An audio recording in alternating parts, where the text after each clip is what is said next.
Hey everybody, Kendall here. Welcome back to another episode of the Wealthy Legacy Journey. I am super pumped for today's episode. Today's episode is actually going to be titled How to Choose Between Good and Great. And this week I've had a lot of revelation, insight into legacy and what it is and how to define it and what that looks like specifically for what we're pursuing together within our wealthy legacy journeys. And so I'm going to share that with you today. I've got a lot of cool stuff and insight that I'm going to share just that has, I've gotten through the week, whether it's through like quiet time or some other different stuff. So I'm very excited to share all this with you guys. But the first thing is I am actually going to um, read to you guys one of my dear God letters.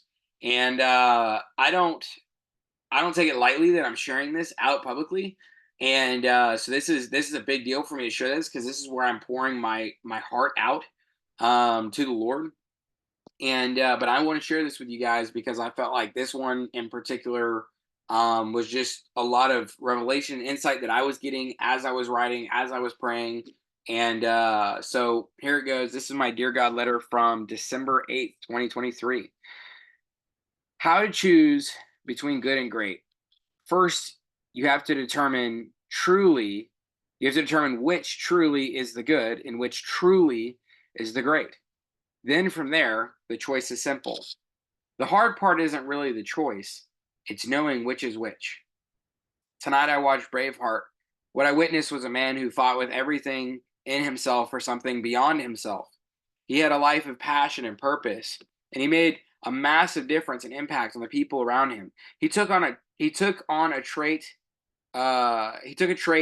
that Jesus had and changed the world. God, can I do that? Can I make such an impact? Would you be willing to use someone like me in such a special way? In the shower tonight, I cried. I cried because I realized what made William Wallace and Jesus so special is they both chose not to live like a king, even when they had every right to. In fact, not only did they have the right, but also so many around them were pushing them to enjoy that right. Yet they didn't. And that's what made them powerful.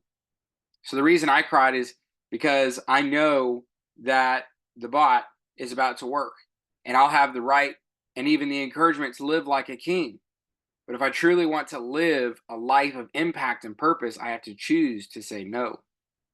The power in their decisions wasn't to simply live like everyone else, it was them having the rights and the abilities to live everyone else's quote unquote dream life. But yet they chose to say no.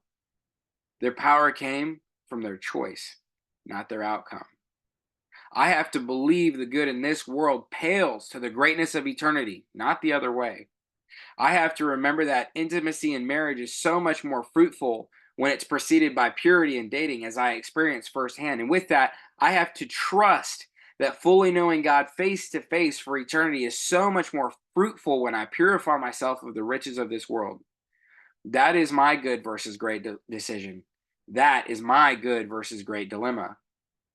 Am I ready to sacrifice everything in this world that I should have the rights to according to man? Am I prepared for the reality that the heavenly eternal life with the Lord shines so much brighter than this world? Am I fully convinced that everything I see is simple words of God put together in just a few days by my God? And even with that in mind, everything that I see, as good as it may seem, is broken because of sin, the sin that's in the world. The good I currently see with my eyes is a broken fraction of a whisper said by God in a minute. What poetry of life could He speak before my eyes in eternity as I embrace my role as His bride as the church forever and ever? Father, please help me to truly identify good between great on this one. And then please help me to live that understanding out with steadfast decision making all the way through until I'm called home. Help, Lord. Love, Kendall. I was really impacted by that movie. And I did cry. And I just was going through a lot of stuff when I was reading or watching Braveheart, and I realizing just that correlation between William Wallace in that movie and Jesus and what Jesus had done on this earth. And obviously, what Jesus did was massive in so many different ways, but that was one particular aspect that I saw in both of them. And it was really impactful to me and really made me think about, as I'm building wealth to make an impact on the world around me, what does my role with the wealth in my own personal, getting to enjoy it look like? And I'm not going to sit here and say right now that I have the answer to that question, and that I don't also struggle with really wanting to live like a king. And the idea that if I could live like a king, I would love to live like a king. But when I look at the example of William Wallace turned down the opportunity to be king. Jesus turned down the opportunity to come bolstering in and become king because he was willing to follow the Lord's plan. And a huge part of that is because they were aware of the legacy that they were trying to build and leave behind. And so I'm on that same journey. I'm sure that some of you guys are on that same journey as well, thinking about being able to build wealth, thinking about your legacy. What does that look like? And so I wanted to be able to share that with you guys, and I hope that gives a little bit of insight into my heart on where I'm at on everything that is kind of happening behind the scenes week to week and what I'm thinking on. I also want to show you guys my goal posters because last week I didn't have a picture of those, and I said that I was going to have them, and so I took a picture of them on my phone. And so basically, if you're on the podcast and you can't see them, they're like a little thermometer. It has goal, colon, and then whatever the goal is. And so one of them it says debt free, and the other one it says emergency fund. And then you can see we filled up the thermometer. Here I can swipe over. There's specifically a debt-free one. We filled it up, and you can see where we specifically marked off like what was done. Sold the truck, paid off the Lowe's credit card, paid off our vacation, paid off the car payment. We're paying off everything until it was all the way filled to the top. And I can't even begin to tell you how good it felt when that was completely filled up. And then we have our emergency fund one. And that one's at the very bottom, but we're going to fill that one up as absolutely massively fast as possible. We actually have some money in savings somewhere else that we're going to move all that over. And so we're going to make just about to take a huge chunk out of that goal, which is really exciting. And then we're going to be able to fill up the last little bit of it as we go. But you can see those are very big posters. They hang out between my closet door and the bathroom door. They're about half the height of the door. They're very big. And I can see them every time I walk in my room. I love them. I love looking at them as motivation. So if you don't have goal posters, get yourself some goal posters because it's good to just be able, and don't make it massive, right? Keep it at a level where it's like you can finish it and then you can see, boom, that one's done. I'm going to move on to the next goal poster. And then eventually, like my hope in my mind is like I just have a stack of all these goal posters that I've completed to just show me like I did that, so now I can do whatever I'm taking on right now. But it was interesting, speaking of goal posters, because right now you can see that my emergency savings fund is $11,926.95, and we have $1,055 in there right now. And like I said, we're about to put another very large chunk in there, and I'll keep you updated as we go along on that. But that's just some money that we had set aside in savings. But basically, yesterday I closed up 2 deals on the same day. Praise the Lord, but it felt so good. I was like on top of the world. I felt really awesome to be able to close these 2 deals, especially because one of them was like 2 hours away from me, and I went and walked it on Monday, and in the house wasn't anything like they explained to me that it was going to be like. And but anyways, got that one actually ended up closing out, and another one closed out yesterday. And I had to work really hard for one of the closings yesterday. And but I was thinking back the Andy Elliott training that I had gone through and overcoming objections and how I'd worked to improve my skill sets as an acquisitions guy, as a sales guy, and I went through his training. And so I was like, how can I apply it to my life? So I felt really good. But I jumped on the phone with one of my work friends, and it was it was interesting because the other day we were talking about how my phone, with the car that I drive, it doesn't have an auxiliary port, and it only has Bluetooth. But my phone, for some reason, will take calls on Bluetooth, but it won't hook up to music. And he was like, "Oh, dude, there's this little thing that you can plug into the your radio or something like that, and they can jump on the same frequency, and then you can play Bluetooth through this thing through your radio, and it'll play for you." And I was like, "Man, that's so cool." I looked it up, and they were like 15, $25, somewhere in that range on Amazon. And when I looked them up, I don't have an Amazon budget right now. I don't have a miscellaneous fund. And that's definitely a want, not a need. And so I had already decided that I wasn't going to get that. And he was like, "Dude, you just got to get." I had like an hour and a half through crap traffic on my way home to fight because I ended up leaving like right at rush hour, fighting all the way through DFW. And anyways, he was like, "Dude, you just need to get one of those Bluetooth things. Like, you've earned it on this one. You closed two in a single day." And it was interesting because I was like, "Yeah, I appreciate that, man." But honestly, like me closing these deals, I just earned a paycheck. I earned my commission check. And that money is only to meet my basic needs and to invest. But I will earn my fun money not through closing deals, not through my active income, not through what Kindle can do, but through my investing income and my passive income. Whenever I realize a return on my invested money. And so that's a shift that took me 5 years mentally to get to. Because before, if I had done great, I had done a good deal. It was like I had just, gone out hunting, killed a deer, and it was like, oh, now we're gonna feast. And whereas now I'm much more in the mindset of like keep it minimal as possible, keep reinvesting, and I want to see invested returns, not just active income returns. Um. So, anyways, for you guys and your budget, stick to the budget, stick to the goals. Like right now, the most important thing in my life, financially speaking, within my financial goals is to see those goal posters filled up because I look at them every single day and I care about that way more. I'd rather sit in a car in absolute silence if it'll allow me to fill up my goal posters because I know if I do that now and I go through that difficulty now for a short time, I'm going to be able to open up unparalleled, unprecedented frontiers and opportunities in my life as I open up my financial opportunities because I built wealth. That's a huge part of what we're going to be actually talking about today. Also this week, I was talking with Nathan Bowers actually.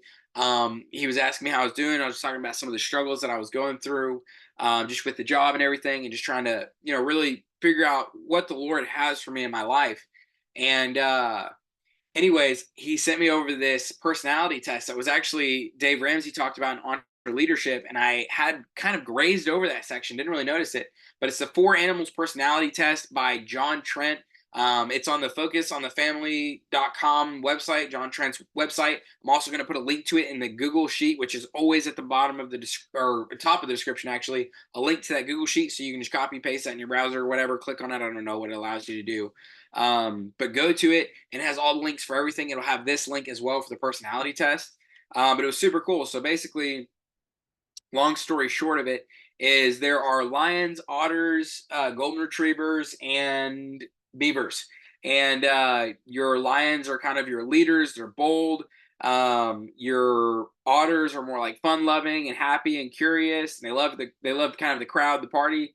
Golden retrievers love that one-on-one, like deep connection with people. They love people, but in a different way than otters. They're more like deep one-on-one connections versus the otter is just like super fun loving. And then you have your beavers who are very intellectual, more engineer minded, check off all the boxes, very organized. And so there's four different personality types.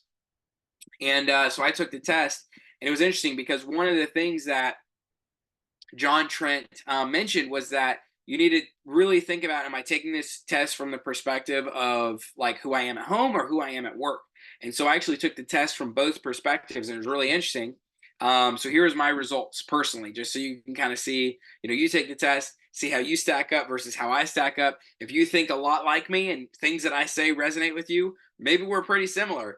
If some of the things that I say, you're like, wow, that seems kind of off the mark, but you're just here because you want to learn about what that wealthy legacy journey looks like, maybe we have very different personalities, even though we have the same goal, and that's totally okay. So for me at home, my lion was 20, my golden retriever was 20, so those are about neck on neck. My otter was 12, and then my beaver was 6. So with that being said, like I'm a big leader inside of my home, but I also love that one-on-one personal connection. If you ask my wife, I love hugging my kids. I love hugging my wife. Like I love that physical touch. My otter's kind of up there because I like to mix things up sometimes and do something that's outside the routine, but it's not that far up there because I really don't like crowds. Like going into a group setting and having to talk to a whole bunch of people, it stresses the heck out of me. I'd rather have like a good one-on-one conversation. So it totally made sense. And then Beaver at number 6 doesn't surprise me at all. Like out of Libby and I, if you were to see our lives, I am the disorganized one. My whole room is messy. everything about my life is disorganized and messy. I move forward, I get stuff done, but I kind of leave a wake behind me. And Libby helps me out with that. And I've worked to get better on that, but she really compliments me in that area for sure. But here's the interesting part: in work, my lion is 30, which is like the highest. I checked off every box in my work on lion, which is like aggressive, leader, pursuing after goals. And I'm very aggressive about that in my work life.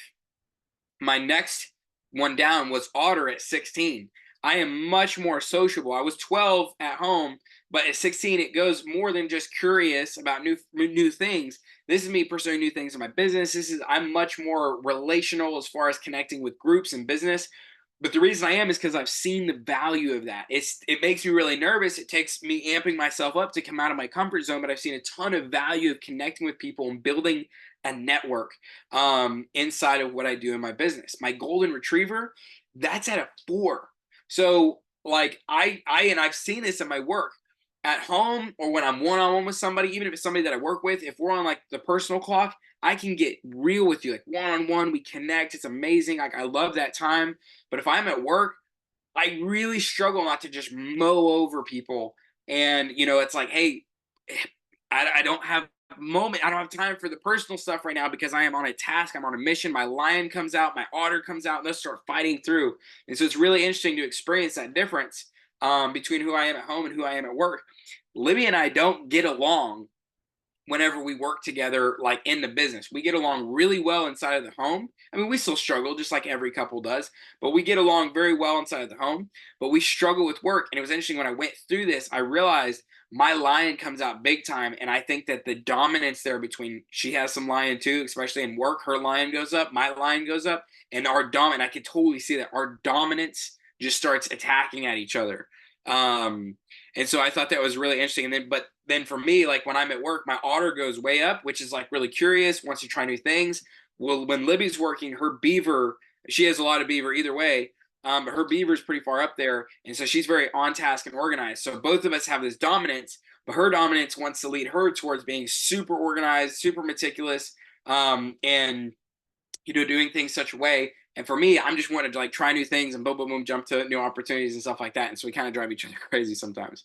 But we love each other in the home. But we just learned that's one place that we struggle and we're going to have to continue working on getting better at. And this has been good and eye opening. And then lastly, when I'm at work, my beaver is a 14. So when in my personal life, it's a 6. I've learned that I have to very much work to be organized. And so that actually comes up to a 14. And so it's really interesting. It was healthy for me. But I had this conclusion that my right hand man needs to be like Libby inside of the business that I'm building. High beaver for sure, and high golden retriever might be good too to help balance me out. But I also might be able to get Libby to spur on the golden retriever for the group if they're like high beaver and then secondly high lion to help me pursue stuff. But whoever my right hand man becomes, we have to watch out for headbutting in the business. And if they're high otter, we have to make sure that we're very purposeful about staying on plan and not getting distracted by shiny object syndrome. But I realized, like, man, why have I been so successful in my personal life, but yet I feel like I'm spinning in circles in my business life? And when I went through this, I just had this real clear revelation. I was like, oh my goodness, like it's because Libby. Like it's because Libby balances me out. I have Libby that has a lot of beaver, where I have a lot of lion and I have a lot of golden retriever. I love to connect. Libby loves to connect, but in her personal life, Libby's lion is only a 10. She's not super dominant, but she has a lot of beaver. So for me, while I'm ready to chase goals and do stuff and connect and stuff like that, she helps keep me organized. So like whenever it came to our wedding, I was ready to jump into the deep end. But at the end of the day, who organized our wedding? It was 100% Libby. I mean, maybe I did like 2% or 1%. So maybe Libby was like 98, 99%. But I mean, it was up there. But when it came to the apartment, Libby told me, here's how much money that we need. And I realized I could sell my truck and get into a cheaper car. I own my truck cash. I could get a cheaper car and then be able to pay for our apartment with the extra cash. And my line kicked in. I said, that's what we're going to do to be able to reach our goal. And so I was immediately able to create a plan and implement on it, even though it was difficult, and push through that And I believe that was my lion that was coming to the surface, and so that really helped us in that regard. And so I would say if you going through a personality test like this, like I've done a bunch of different personality tests, but this was just another really interesting perspective. And it was like a really short 3 to 5 minute test. John Trent even mentions like he built it with the purpose of being short to take and easy to understand the results. And I will 100% give him credit for that. It is short to take, it is easy to understand the results. And I really appreciated how it's going to apply for my life. And it's interesting because I was thinking about how I used to be afraid that if I hired somebody and I taught them how to make money, they'd end up just ripping off my idea and becoming competition. That's why I don't have a Libby in my life in business. Like that's why, I haven't found that right hand man to help me in business to guide me forward. Like even when I think about like Warren Buffett's got Charlie Munger, or he had Charlie Munger actually recently passed away. Um but you can see that dynamic there through all the years that they were building I think it's Berkshire Hathaway, and how they made those decisions together, and probably helped keep each other on course. Um so anyways, my mindset has done a total 180 over the last few months. My goal now is to hire people who want to have their own wealthy legacy journey so they become financially independent. So not only do I want to hire people, I want to hire people whose long-term goal is to be financially independent. My goal is, at least this is what like I'm thinking inside of my mind right now, is to not pay my management team any, like, no paycheck, no guaranteed paycheck, but instead I want them to JV with me and what we create inside of the investments, the wealth legacy journey, everything that we're doing. I want them to JV with me and put their capital they saved up to work to create their own income. So basically they're walking through the journey that I'm doing right now. They're paying down their debt, they're building up emergency fund, then they start investing with us. And then once I see that they've got a really good head on their shoulders, move to management and help start growing things in other directions, right?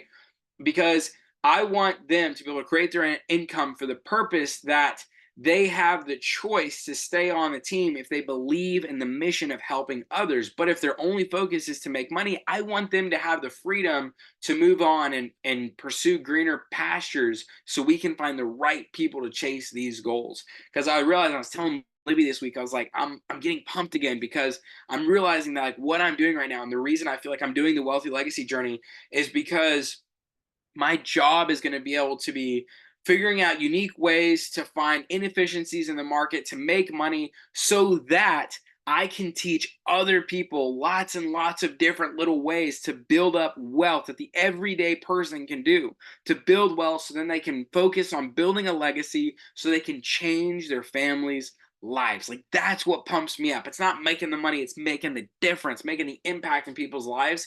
And I need the right people on my team to do that with me. So if you're watching this at a time that I've got a team and I've actually got the money to hire people, or you just want to jump on ship with me, even not making a paycheck, and we're going to figure it out together, like let me know. I think it would be awesome. But the goal has to be, how do we get creative? How do we create a return?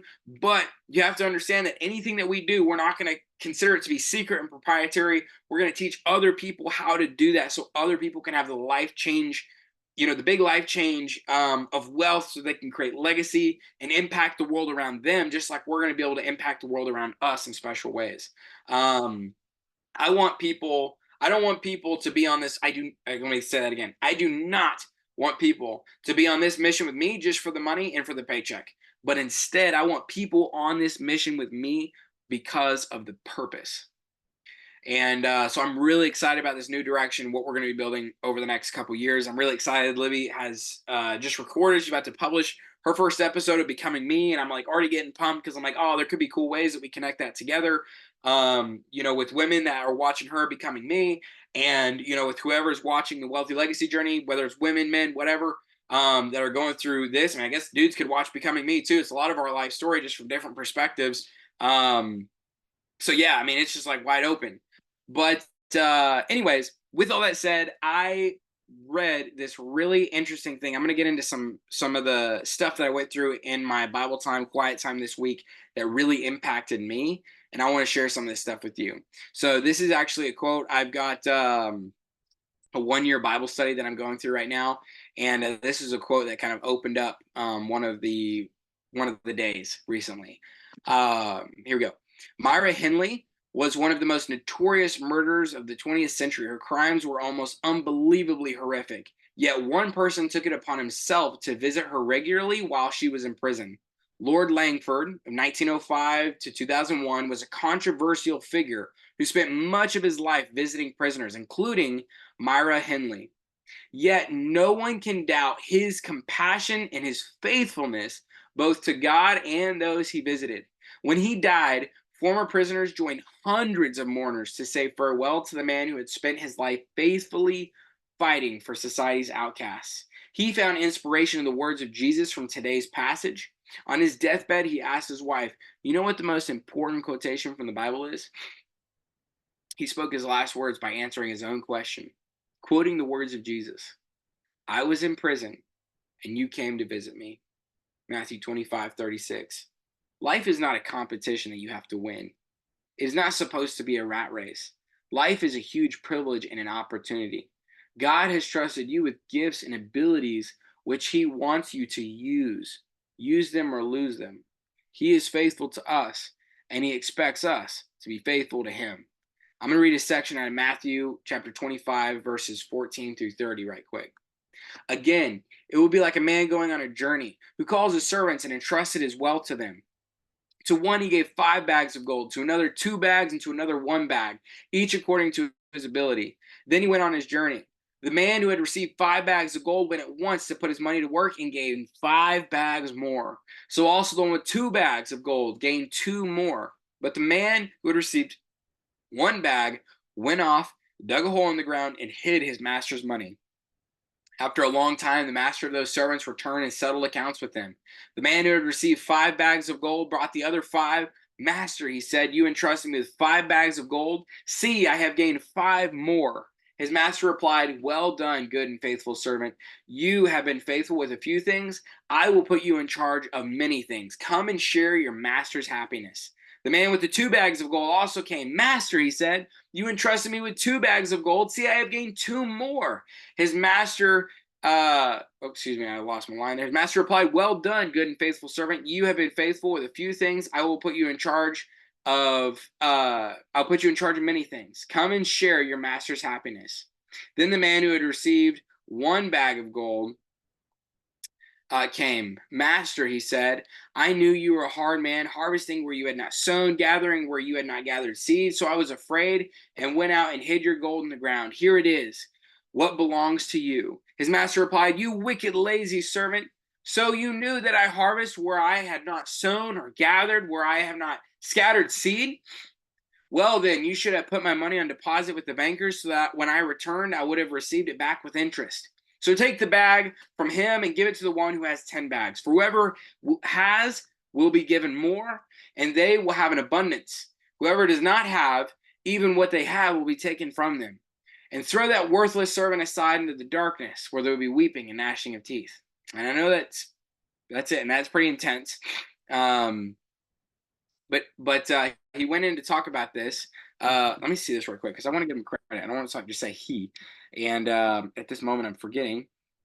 It is this Express with Nikki Gumbel. It's the Express Bible in 1 year, 2023, on the Bible app with Nikki Gumbel. But he mentions, and I believe this one was actually today's, God is generous and kind. He gives us so much. In the parable, the bag of gold, or talent, as it's used in some translations, which is actually the origin of the English word talent, represents not only your money, but your gifts, skills, time, energy, education, intellect, strength, influence, and opportunities. Be faithful with whatever you have been given. It is no good wishing that you had been given more. You are simply called to do the best you can do with what you have. To be faithful means to use the gifts and abilities that God has given you. I am sometimes tempted to be like the third servant who said, "I was afraid." We hid our talents because we're afraid. We hide our talents because we're afraid of failure and what others may think of us. You ever felt that? Like Robert Kiyosaki even talked about that in his book, Rich Dad, Poor Dad. I totally get that. Or of the hard work and responsibility that may be involved. It's been said that the greatest mistake you could make in life is to be continually fearing you're going to make one. The servant who received 5 talents and the ones who received 2 talents must both have had to risk losing it all. Step out in faith, use your gifts, and risk failure. Do it wisely. I added that little do it wisely part. Jesus says, in effect, use them or lose them. If you do the very best with what you have, God will give you more and say, well done, good and faithful servant. You have been faithful with a few things. I will put you in charge of many things. Come and share in your master's happiness. Jesus said, whatever you did for the least of these brothers and sisters of mine, you did for me. This was like later on, and this is later on in Matthew 25 and 40, verse 40. He tells us that faithfulness to him is shown in what we do for the most vulnerable and the most needy in our world. The hungry. Millions of people are dying of starvation. Every time you feed the hungry, you encounter Jesus. Mother Teresa said the dying, the unwanted, the unloved, they are Jesus in disguise. The stranger. To be homeless, a refugee, an asylum seeker must be one of the most painful experiences of life. When you encounter people who are strangers and when you look after the homeless, provide them with shelter and invite them into the heart of your community, you encounter Jesus. The sick. Another way in which you can meet Jesus is through ministering to those who are sick, whether they are in the hospital, at home, or at church. Every time you pray for the sick, you have the opportunity to encounter Jesus. The prisoners. Those in prison often come from the category of the quote unquote last and least of our society. Jesus challenges us to imitate his grace and acceptance of sinners. We need to remember too that we are forgiven sinners. Man, that's good. And I felt like as I was saying that, I want to take a minute of a blip. If you feel like you're struggling to encounter Jesus, then I would say, in one of the sermons I was listening to by Tony Evans this past week, he said, you need to be focused on how can you be a blessing on the way to your blessing. If you're not willing to be a blessing on the way to your blessing, you're not going to get your blessing. And he was talking specifically about the story of when the Amalekites raided King David. Well, it was before his King David. David's like little town that he had going with that band of misfits, and they took all the stuff. And on the way to get back, when the Lord said pursue the Amalekites, he didn't even know who took their stuff. He didn't know it was the Amalekites. On the way, he ended up running into this Egyptian guy, fed him, clothed him, helped him. And then when he was trying to figure out who this Egyptian guy is, turns out he was a servant of one of the Amalekites that had raided. And he was able to take David and his men to go back and receive back what the Amalekites had stolen from David and his men during the raid. And so David was being a blessing on the way to receiving back what he had before, plus and some on the way to his blessing. And but this is wonderful. Like if you're looking for a way to be able to encounter Jesus by feeding the hungry, because when we feed the hungry, we fed him. For whatever you've done for the least of one of these brothers and sisters of mine, you've done for me. So the hunger, the stranger, the sick, the prisoners. And I think that's deeply impactful. There's another quote here, and this is again from the year-long devotional by Nikki Gumbel. Job describes the immense value of this wisdom. Where can wisdom be found? It cannot be bought with the finest gold, nor can its price be weighed in silver. God understands the way to it, and he alone knows where it dwells. The fear of the Lord, that is wisdom, and to shun evil, that is understanding. And so as we're thinking about how do we build wealth, I've talked about this before, like mindset is so key. Building up the wisdom and the understanding before you try to pursue the wealth. Like that's a huge part of the journey. Like you have to be able to get that step right. That's why I've struggled for 5 years now to build and get anywhere very far successful, was because I didn't have a right mindset and have the right wisdom, the right understanding going into it. And so that's why I've been reading these books and consuming everything that I've been consuming lately, is because I'm trying to work on how do I increase my mental abilities in that particular area. There was this really cool thing, and I'm actually going to link to this in the Google Docs as well. This is a really good sermon that I heard from Tony Evans called The Secret of the Seed. And I'm going to put the link to it in the Google Docs because I thought it was super good. But in the story of the soils in the Bible, this is kind of my like recap takeaway from it. The seed is the word of God, and the word of God is the seed. When we read the word, we receive the word, We get the seed, but not the oak tree. We have to let the seeds go down into the soil of our soul, and the oak tree will grow. This same is true for any lessons that we learn in life. Everything that you hear, absorb, it's all just seeds, right? Even what I'm telling you right now as I'm talking with you, I'm giving you little seeds, little droplets of what I've learned in the Wealth Legacy journey. Now there's some fruit coming off of my tree, but that's translating into little seeds that are dropping over your way. So you have to then focus on planting those seeds in the right soil. You have to cultivate them, you have to protect them, and eventually they'll sprout. And when they grow, they're going to blossom, and eventually they'll be able to reproduce themselves. And one other thing, and then we're going to talk about legacy because I'm super pumped for kind of some of the insight that I've gotten this last week into legacy as we're wrapping up here. In the year-long devotional by Nicky Gumbel, he said, "I do not want to get to the end of my life and look back with regret at decisions I've made. Wisdom helps you to make decisions that you will be happy with later." And he dropped this. He said, check out, Proverbs 4:1-8. "Listen, my son, to a father's instruction. Pay attention and gain understanding. I give you sound learning, so do not forsake my teaching. For I too was a son to my father, still tender and cherished by my mother. Then he taught me, and he said to me, take hold of my words with all your heart, keep my commands, and you will live. Get wisdom and understanding. Do not forget my words or turn away from them. Do not forsake wisdom, and she will protect you. Love her, and she will watch over you. The beginning of wisdom is this: get wisdom.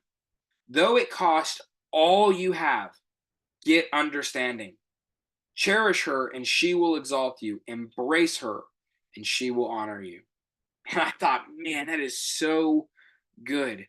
That like the root, the core of every, like even what King Solomon is talking about to his sons here, of what you're going to try to do as a king and whatever you're going to pursue in a kingly or princely manner, like the beginning of everything is wisdom, the beginning of everything is understanding. We have to make that a first and foremost.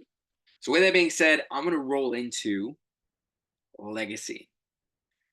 When I looked up legacy in the dictionary, I looked it up on Google, it pulled up the dictionary. On Oxford Languages on Google, it said legacy is the long-lasting impact of particular events, actions, etc. that took place in the past or of a person's life. I also saw this random picture that somebody had threw out there on Google. I saw it on a bunch of different pictures, so I didn't really know who to quote specifically. But they said that legacy is planting seeds in a garden that you will never get to see.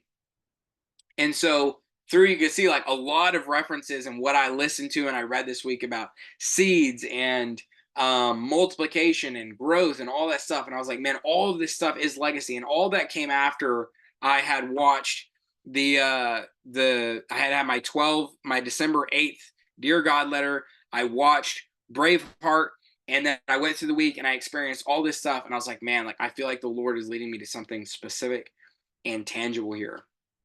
And I realized that legacy, what does it mean? What does the word legacy means? And it means cultivating soil, planting seeds, and protecting the growth. All of this in order to impact others who receive the fruit of your labor, whether good or bad. That's what legacy is. None of us can escape the fact that we're going to leave a legacy behind. We're going to leave a legacy behind, whether it's good or bad. There will be a legacy. However we cultivate our soil, whatever seeds that we plant, however we do or don't protect the growth, right, of our kids, of our families, of our friends, of the people around us, right? But everything we do is going to impact others who receive the fruits from our labors and what we do. You see, we can water, prune, protect to the best of our abilities, but the growth, that's in God's hands. Whatever seeds we cultivate is the fruit and the shade of our legacy. And to the degree we maintain it will be the degree of strength that it maintains after we're gone. I think about Jim Collins. He talks about the flywheel concept. to whatever momentum and speed that you have that flywheel going when you step out. Eventually, that flywheel could stop unless you set up the right people with the right mindsets behind you to carry that flywheel on, to carry that legacy on. But it will carry your momentum for a while. But make sure you have I think it's a predecessor, or somebody to come after you that is going to be able to carry that legacy on. For me, that's going to be a lot of my kids, but there could be other people I get to train up that are going to help carry on my legacy. If we plant apple trees and take care of it, future generations will have a strong and vibrant apple tree to eat from. If we plant poison ivy, future generations are first going to have to work to remove it from the garden before they can plant anything good. And they're always going to be fighting that poison ivy trying to come up every single season. If we ignore the garden altogether and we just let it become a jungle, we're putting a heavy burden, heavy weight for some future generation to clear the mess and find some sort of direction out of nothingness. So, legacy. Legacy is cultivating soil, planting seeds, and protecting the growth. All of this in order to impact others who receive the fruit of your labor, whether good or bad. And then you got to remember wealthy. Wealthy, our definition of that is the ability to cover your monthly expenses without having to lift a finger.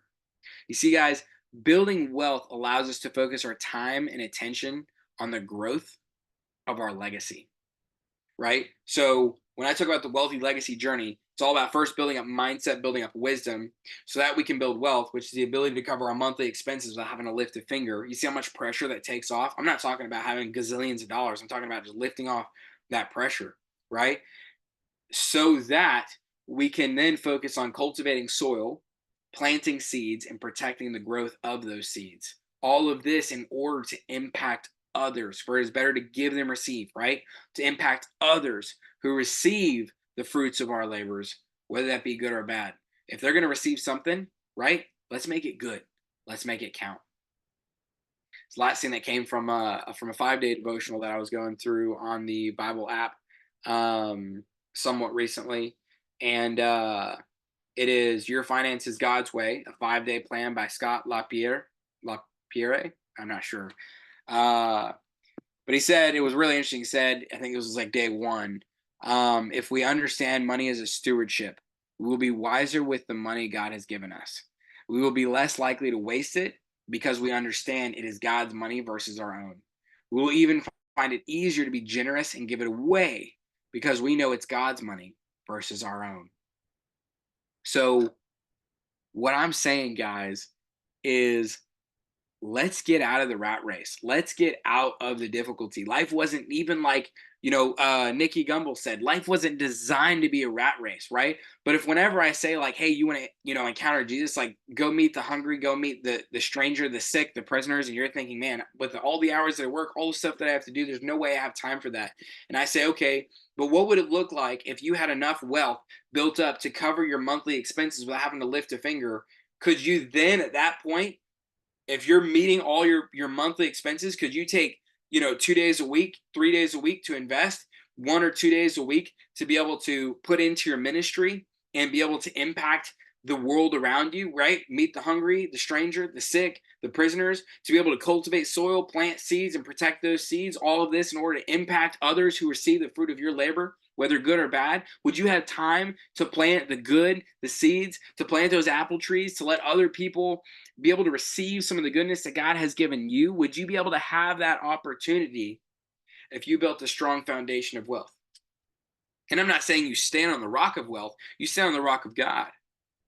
But in this process, you trust in the Lord, you're wise with your money, you're a wise steward of what God's given you. You turn your 5 bags of gold, your 5 talents into 10, right? You're multiplying your skills, gifts, ability. What was that list here? This list was good. Gifts, skills, time, energy, education, intellect, strength, influence, and opportunities. Can you multiply those? Also, and then you have also your money. Can you multiply those? Use those for good. Use those to impact the world. Use those to build a long-lasting, wealthy legacy journey.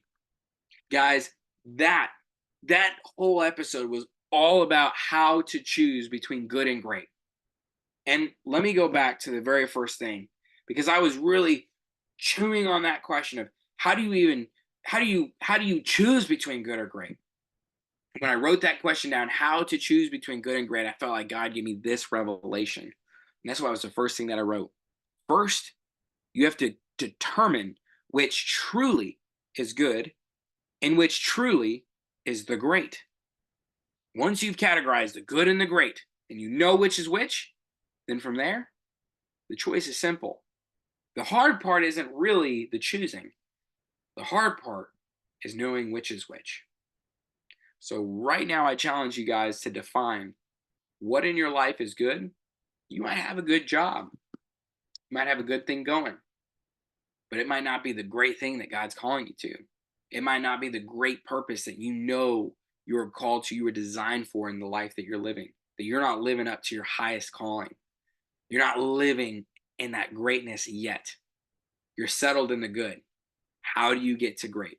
So, first, you have to define which is which, and then you have to go for great. So, guys, with that said, don't forget to check out the Google Doc. It's going to have a link to John Trent's his link to that 4 animals personality test.